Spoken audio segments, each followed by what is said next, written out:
एक संत एक सेठ के पास गए। सेठ ने उनकी बड़ी सेवा की। उनकी सेवा से प्रसन्न होकर संत ने कहा, अगर आप चाहे तो आपको भगवान से मिलवा दूं।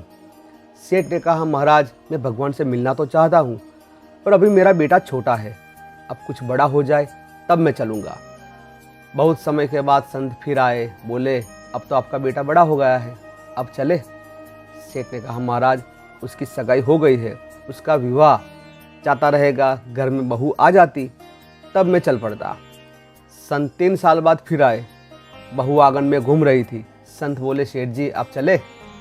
सेठ ने कहा, महाराज मेरी बहू को बालक होने वाला है, मेरे मन में कामना रह जाएगी कि मैंने पोते का मुंह नहीं देखा, एक बार पोता हो जाए तब मैं चलूँगा।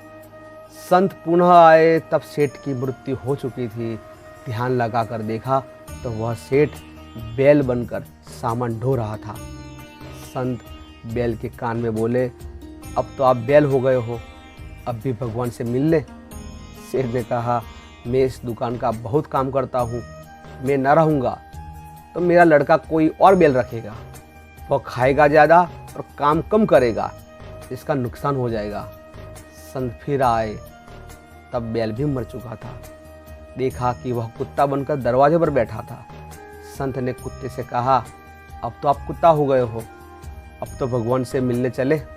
कुत्ता बोला, महाराज आप देख रहे हो नहीं, आप देखते हो कि मेरी बहू कितना सोना पहनती है, अगर कोई चोर आया तो मैं भौंक भौंक कर उसको भगा दूंगा, मेरे बिना कोई उनकी रक्षा कैसे करेगा।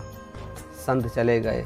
अगली बार कुत्ता भी मर गया और सेठ गंदे नाले पर मेढक बनकर टर टर कर रहा था।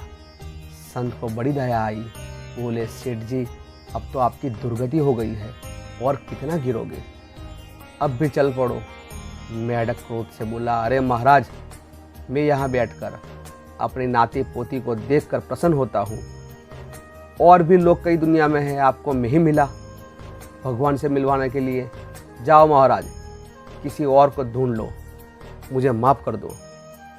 संत तो कृपालु है, बार बार प्रयास करते हैं, पर उस सेठ की तरह हम दुनिया वाले भगवान से मिलने की बात तो बहुत दूर करते हैं और मिलना भी नहीं चाहते।